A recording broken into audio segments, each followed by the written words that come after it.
من يهده الله فلا مضل له ومن يضلل فلا هادي له أشهد أن لا إله إلا الله وحده لا شريك له وأشهد أن محمدا عبده ورسوله وبعد.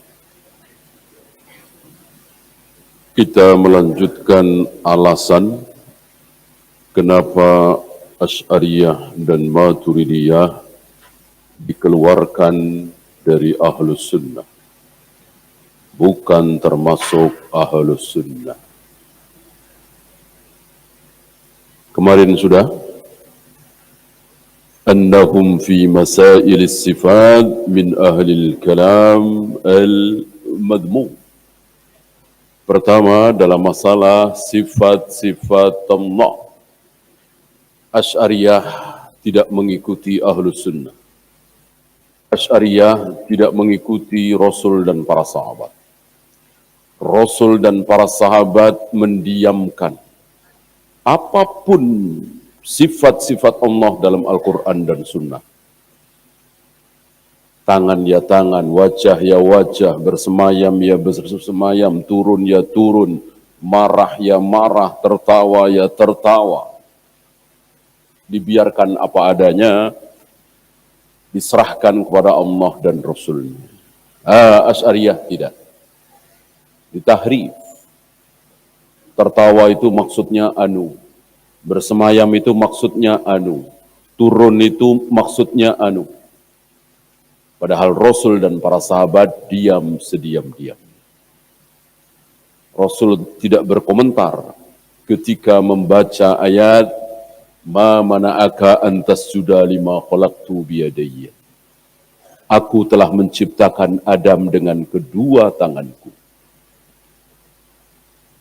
Puluhan, ratusan kali Nabi membaca ayat ini dan beliau tidak berkomentar. Dibiarkan begitu saja. Nah, Asy'ariyah, Maturidiyah, Mu'tazilah dan lain-lain berkomentar. Maksudnya anu, maksudnya anu. Padahal kita tidak dituntut untuk mengetahui maksudnya. Kita hanya dituntut untuk mengimaninya, mempercayainya. Maksudnya apa? Sulit bagi kita bisa mengetahui, mencerna apa yang menjadi perbuatan Allah. Ya. Karena Allah Maha Besar. Tidak mungkin sifat-sifat Allah, perbuatan Allah, kita bisa cerna dengan akal kita. Ya. Kalau perbuatan Allah bisa dicerna oleh akal kita, ngapain Allah menciptakan iblis? Ngapain Allah menciptakan syaitan? Ngapain Allah menciptakan neraka? Ya kan? Udah surga aja. Atau waktu Adam dan Hawa di surga, iblis ditiadakan oleh Allah, selesai, nggak ada masalah. Iya kan? Anak cucu Adam dan Hawa hidup di surga selama-lamanya, selesai. Ya, nggak ada kekufuran, nggak ada kesyirikan, nggak ada zina, nggak ada khomer, nggak ada judi, nggak ada kemaksiatan. Itu akal kita. Tapi Allah tidak bisa dicapai oleh akal kita, kehendak Allah. Terserah Allah. Allah ciptakan setan, Allah ciptakan iblis, Allah ciptakan neraka, Allah ciptakan zina, khomer, judi, kebohongan, kemunafikan, dan seterusnya. Akal kita tidak bisa mencerna. Insya Allah nanti kita masuk surga, baru kita bisa mengatakan, oh begitu maksudnya. Oh, ternyata itu rahasianya. Selagi kita masih di dunia, mungkin ribuan ilmu Allah yang tidak bisa dicerna oleh akal kita. Oleh karena itu, nggak paham nggak apa-apa. Sudah imani saja.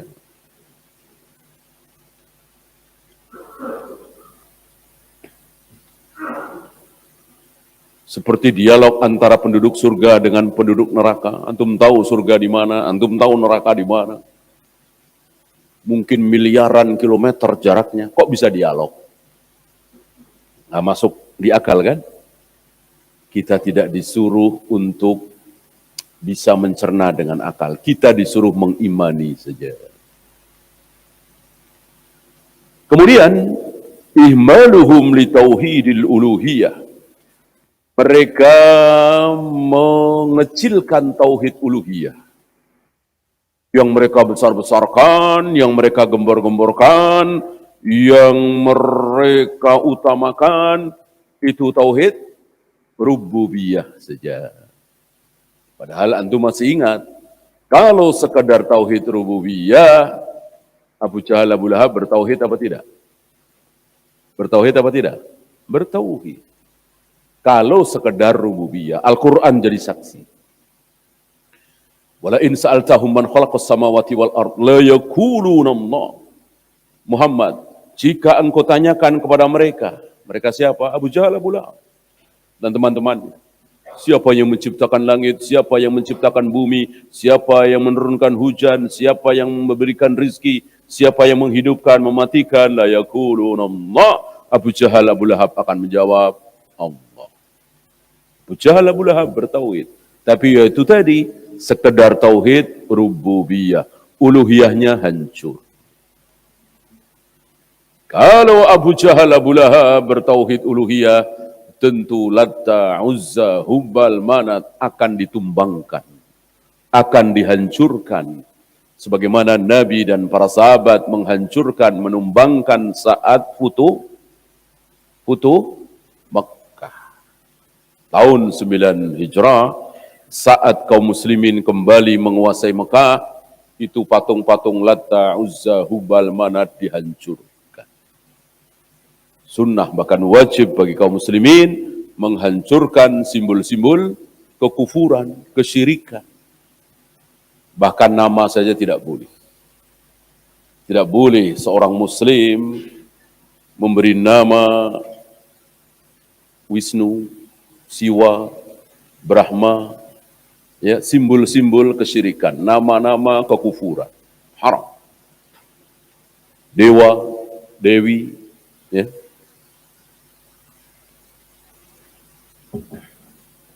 Haram. Sebagaimana haramnya nama-nama Rabb, Allah, Rahman, Ar-Rahim, sama. Kita tidak boleh memberikan nama kepada anak kita, cucu kita dengan Allah, Rabb, Rahman, Ar-Rahim, Al-Malik, Al-Qudus.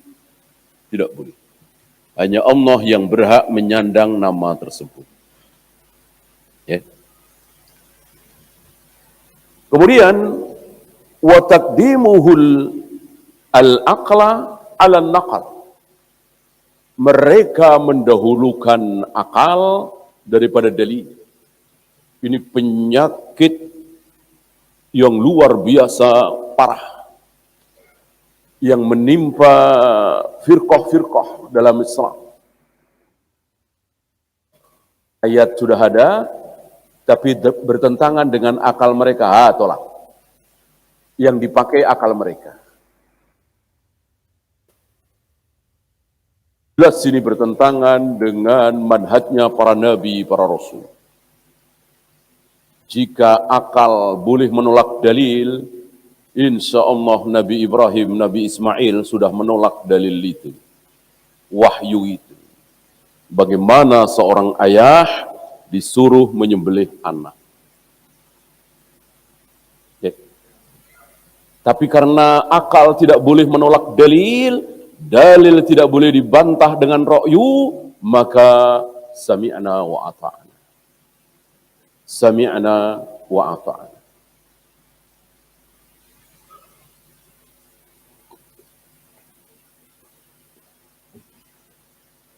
Nah, salah satu kesalahan Asy'ariyah di sini. Jadi kalau ada dalil-dalil, terutama masalah akidah, sifat-sifat Allah yang gaib, kok bertentangan dengan akal, tolak. Dalam hal ini, mereka mengikuti musuhnya. Antum tahu musuhnya Asy'ariyah siapa? Musuhnya Asy'ariyah yang bertolak belakang. Asy'ariyah dengan Mu'tazilah. Justru Asy'ariyah itu muncul karena adanya Mu'tazilah. Dan begitulah firqah-firqah dalam Islam. Ya.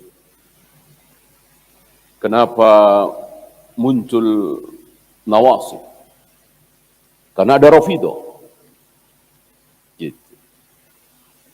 Kenapa muncul Jabariyah? Karena ada Qadariyah. Qadariyah menentang takdir. Gak ada takdir.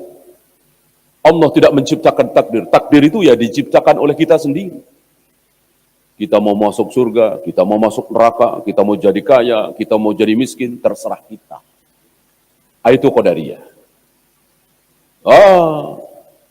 Ditentang oleh Jabariyah. Dan dua-duanya salah. Satu terlalu ke kanan, satu terlalu ke kiri. Ahlus sunnah, as-salaf yang berada di tengah-tengah. Dan itulah yang benar. Jabariyah sebaliknya. Manusia tidak punya kehendak. Manusia itu tidak ubahnya seperti kapas yang diterbangkan angin. Tidak punya kehendak sama sekali.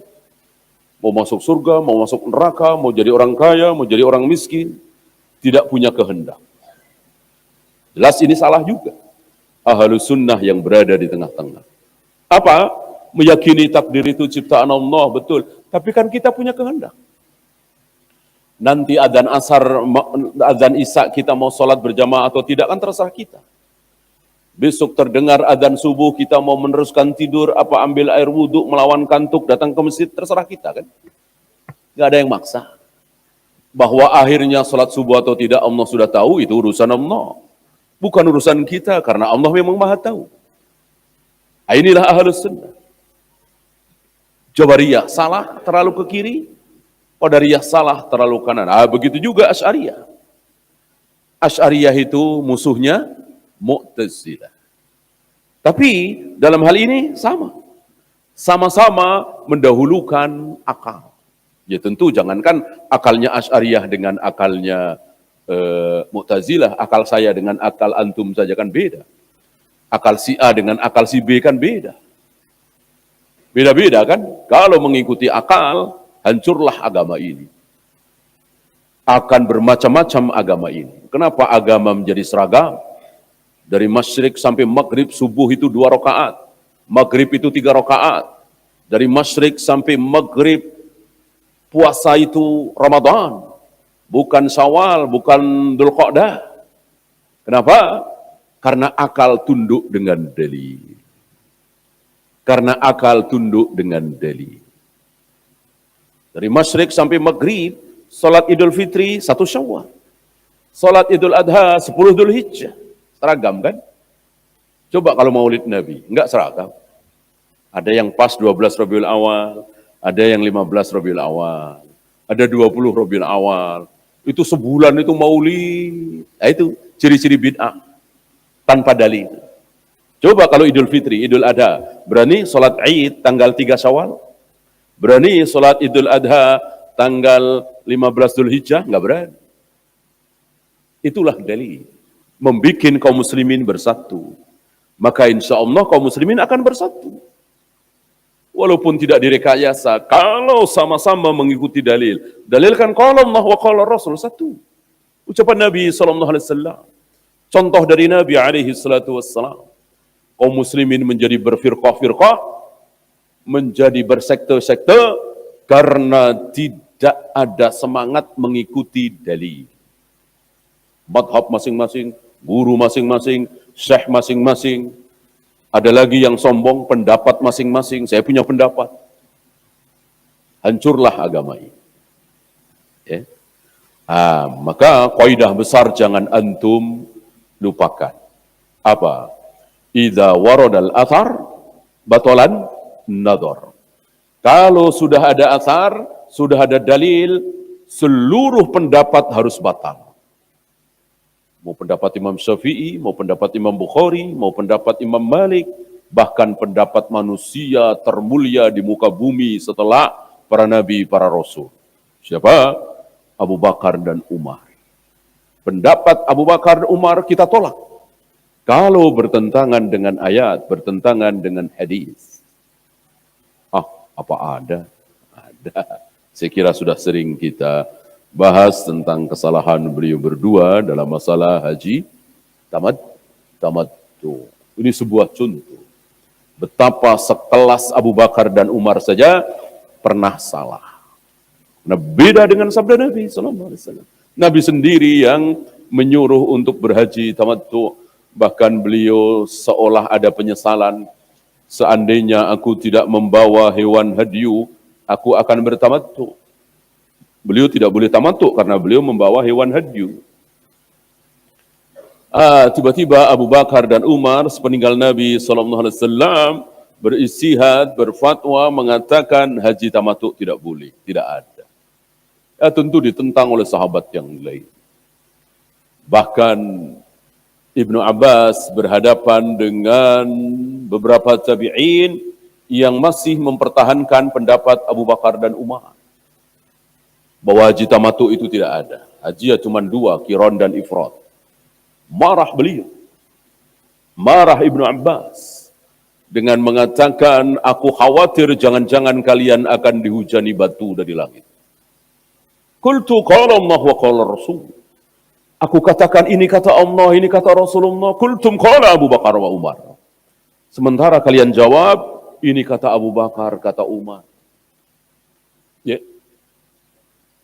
Berpegang dengan ucapan Abu Bakar dan Umar saja membuat Ibnu Abbas takut dihujani dengan batu dari langit. Kalau bertentangan dengan sabda Nabi. Apalagi cuma Imam Syafi'i, Imam Bukhari, Imam Malik, Syekh bin Baz, Syekh Utsaimin, guru kita, Syekh kita. Nggak ada artinya. Kalau bertentangan dengan dalil. Ya.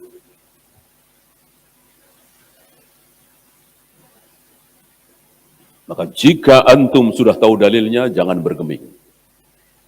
Ambil contoh, insya Allah antum sudah tahu ucapan Aisyah. Dan ucapan Aisyah ini tidak dibantah oleh satupun sahabat. Mazada Rasulullah ala ihda asrata raka'atan fi Ramadan atau fi ghairi Ramadan.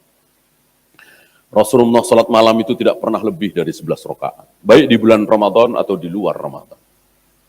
Ucapan Aisyah ini didengar oleh Ali bin Abi Thalib, Ibnu Abbas, Ibnu Mas'ud dan seterusnya. Tapi satupun sahabat tidak ada yang bantah. Ya, bahwa Nabi salat malam tidak pernah lebih dari 11. Nah, kita pegang ini.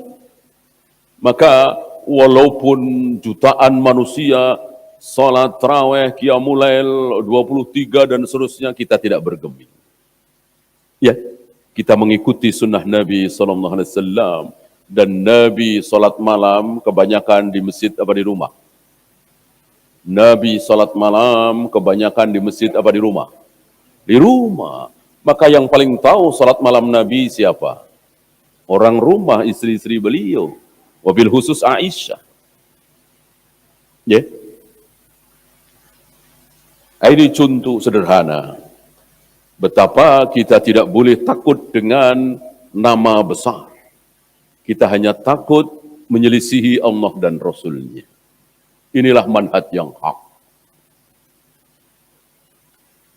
Kemudian waradduhum li ahaditsil ahad fil aqidah. Mereka menolak hadis ahad dalam masalah akidah. Ini perkara baru. Enggak ada para salaf, tabi'in, atba'u tabi'in. Kalau sahabat kan enggak ada ya. Sahabat seolah tidak butuh ilmu hadis. Karena hampir semuanya mendengarkan sabda Nabi. Kalau toh tidak, mendengarkan dari sahabat yang lain dan semuanya jujur. Semuanya siqah. Semuanya bisa dipercaya. Kalau ada di antara mereka yang ragu-ragu, betul apa tidak yang aku dengar dari Nabi waktu itu ya, enggak berani nyampein. Tidak berani menyampaikan. Nah, beda dengan 100 tahun kemudian, 200 tahun kemudian, berani ya. Ya boro-boro ketemu dengan Nabi, cuman mendengarkan si fulan begini berani menyampaikan. Nah, sahabat tidak berani menyampaikan. Maka seolah para sahabat ini tidak butuh ilmu hadis. Setelah sahabat tabi'in, apalagi atba'ut tabi'in, ke bawahnya lagi, butuh ilmu hadis. Nah, salah satu kaidah ilmu hadis yang salah, adalah menolak hadis ahad dalam masalah akidah. Ini jelas keliru. Mau ahad, mau mutawatir, mau gharib, mau masyhur, mau aziz, kalau itu sahih diterima. Mau fikih, mau akidah, sama saja. Ini yang benar. Nah, muncul kaidah baru yang batin. Kalau bicara masalah akidah, tidak boleh pakai hadis ahad. Ini keliru.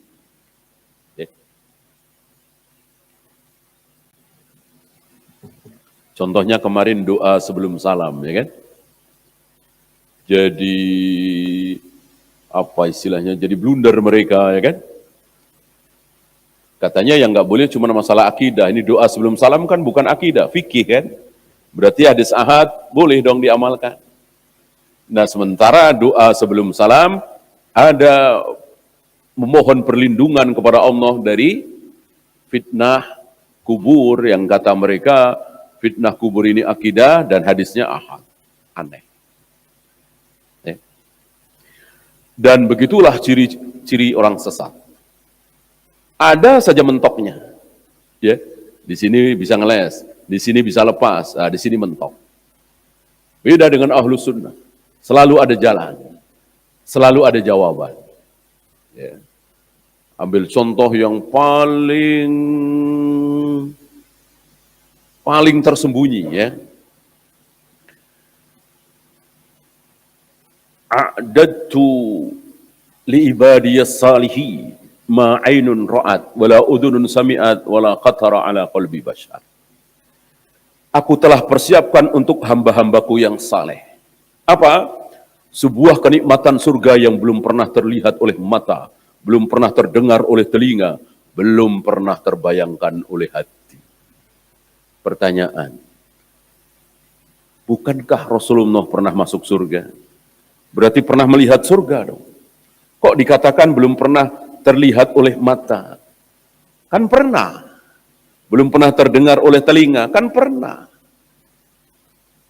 Adakah jawaban? Ada. Lihat awal hadis. Aku persiapkan untuk hamba-hambaku yang saleh. Apakah para nabi, para rasul keluar dari hamba-hamba yang saleh? Iya. Iya.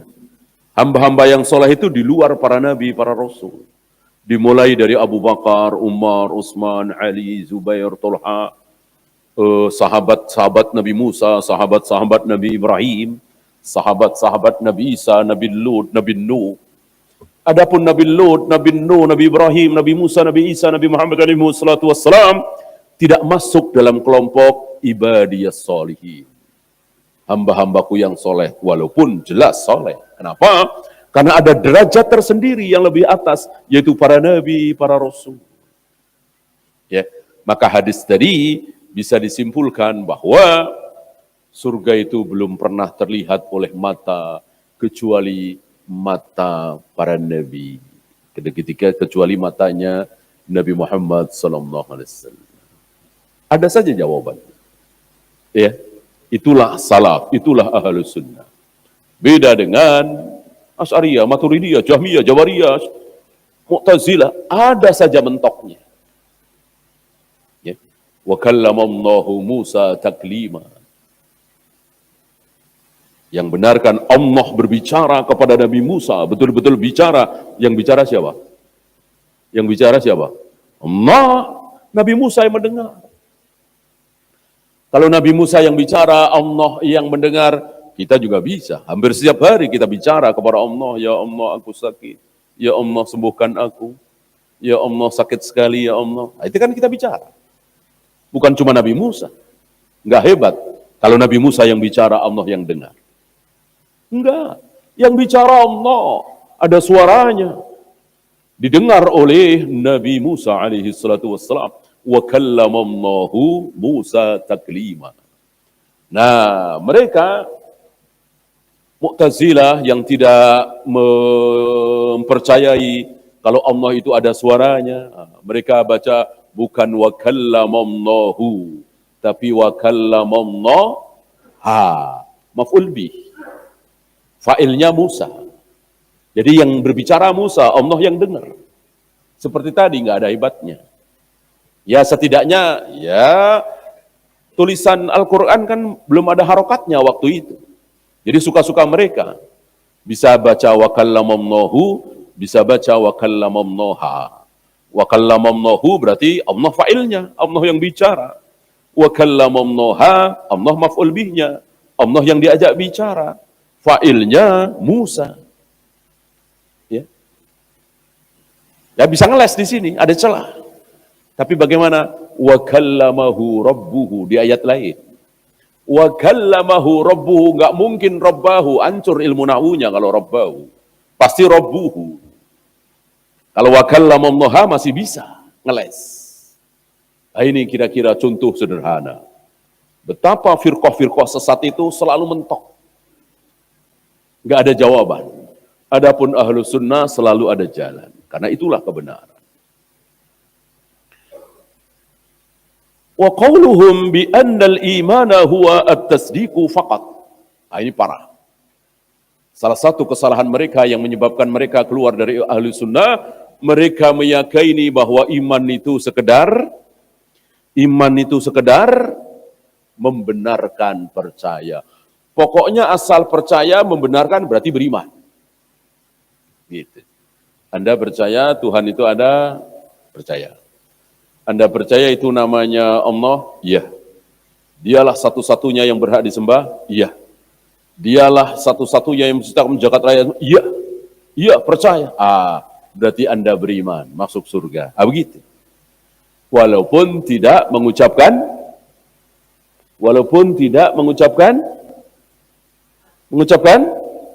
La ilaha illallah Muhammadur Rasulullah. Itu salahnya di sini. Sahkah? Sah.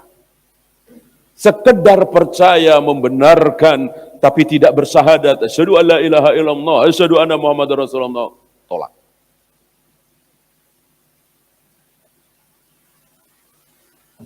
Siapa contoh? Banyak. Abu Thalib. Antum kira Abu Thalib enggak percaya dengan kebenaran yang dibawa oleh Nabi sallallahu alaihi wasallam? Percaya. Sempat keluar dari mulut Abu Thalib kan kepada orang-orang kafir Quraisy, jika kalian ingin selamat, ingin bahagia, ikuti Muhammad keponakanku. Dari kecil aku belum pernah melihat dia, mendengar dia berbohong. Berarti ini dia nggak bohong, benar. Berarti kan percaya Abu Thalib. Tapi kenapa Abu Thalib kekal di neraka selama-lamanya? Karena tidak ada syahadat, asyhadu an la ilaha illallah, asyhadu anna Muhammadar Rasulullah, belum keluar dari mulut Abu Thalib. Ini Nabi sadar betul. Maka menjelang Abu Thalib sakaratul maut, beliau berusaha sekuat tenaga kesempatan terakhir. Beliau ingin tuntun pamannya Abu Thalib untuk mengucapkan asyhadu an la ilaha illallah, asyhadu anna Muhammadar Rasulullah. Gagal. Direcokin, dihalangi oleh 3 orang. Salah satunya Suhail bin Amr, bahkan belakangan Suhail bin Amr malah masuk Islam. Subhanallah. Yeah. Gimana Fir'aun? Yang jelas kekal di neraka menentang dakwah Nabi Musa. Gimana keadaan Fir'aun dalam hatinya? Allah tahu. Ya. Wajahadu biha wastaiqonat anfusuhum. Mereka Fir'aun dan bala tentaranya itu menentang Nabi Musa, membantah Nabi Musa dengan mulutnya. Dengan hatinya nggak bisa. Hatinya wastaiqonat. Yakin. Hatinya yakin Musa berada dalam kebenaran. Berarti kan membenarkan. Sulit bagi Fir'aun dalam bala tentaranya untuk tidak percaya kebenaran Nabi Musa. Berbagai macam mukjizat. Ya, dan ucapannya selalu benar. Ya besok begini, yang luar biasa. Yang darah di mana-mana, yang kutu di mana-mana, luar biasa mukjizat Nabi Musa alaihi salatu wassalam. Sulit sekali bagi Fir'aun dan bala tentaranya untuk tidak percaya kebenaran Nabi Musa. Percaya tapi dalam hati. Tidak diikrarkan di lisan. dengan asyhadu an la ilaha illallah wa anna Musa Rasulullah, nggak keluar dari mulut Firaun. Akhirnya kekal di neraka selama-lamanya. Diperkuat dengan kisah bahwa ketika Firaun menjelang mati timbul tenggelam di Laut Merah itu, Fir'aun mengatakan, amantu bi Rabbi Musa wa Harun, bi Rabbi Bani Israel.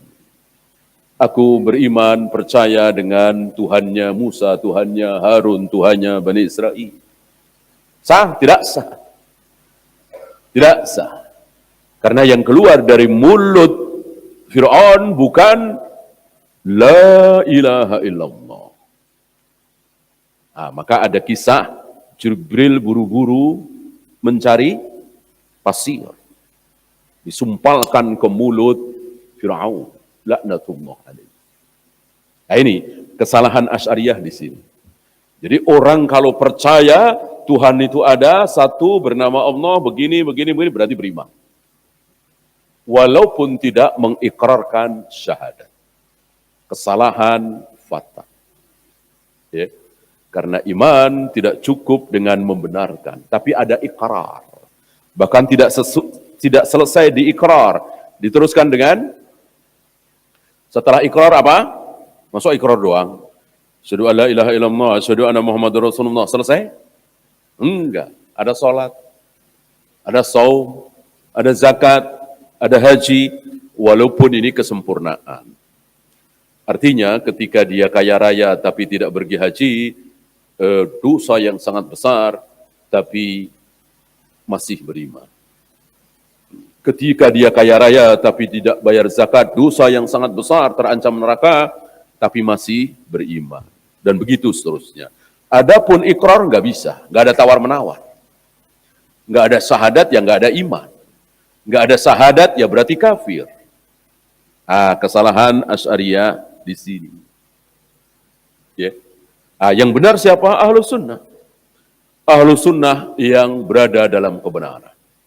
Bahwa iman membenarkan dengan hati. Tentu harus pertama kali. Masa ikrar tanpa membenarkan? Ya kayak apa itu? Kayak BO. Iya kan? BO kalau dilatih bisa nggak baca syahadat? Ya tentu bisa. Tapi apakah dia membenarkan dalam hatinya? Ya kita nggak tahu ya. Nah, jika ada seorang manusia membeu, dia nggak tahulah tentang Allah, tentang Tuhan dan segala macam. Lalu dia disuruh ikut-ikutan mengatakan asyhadu alla ilaha illallah wa asyhadu anna Muhammadar Rasulullah. Artinya apa? Maksudnya apa? Tidak diterangkan. Ya tidak sah. Jadi betul-betul dibenarkan dulu, diyakini dulu dalam hati. Setelah diyakini dalam hati, baru dia ikrar. Dan ikrarnya tidak boleh ngarang. Ya. Dan harus ada nafi dan isbat. Tidak boleh. Saudara-saudara saksikan. Mulai hari ini, Tuhan saya adalah Allah. Mulai hari ini, saya seorang muslim. Sah? Enggak sah. Ya. Saudara-saudara saksikan, saya sekarang sudah menjadi seorang muslim. Saya bukan Kristen lagi, bukan Buddha lagi, bukan Hindu lagi. Saya sekarang seorang muslim. Sahkah? Enggak sah. Enggak usah banyak omong, enggak usah ikrar seperti itu. Cukup saudara-saudara. Asyhadu an la ilaha illallah wa asyhadu anna Muhammadar Rasulullah. Selesai. Ya. Wallahu. Ya silakan azan dulu. Sallallahu ala Muhammadin sallallahu alaihi wasallam wa akhiru da'wana alhamdulillahi rabbil alamin.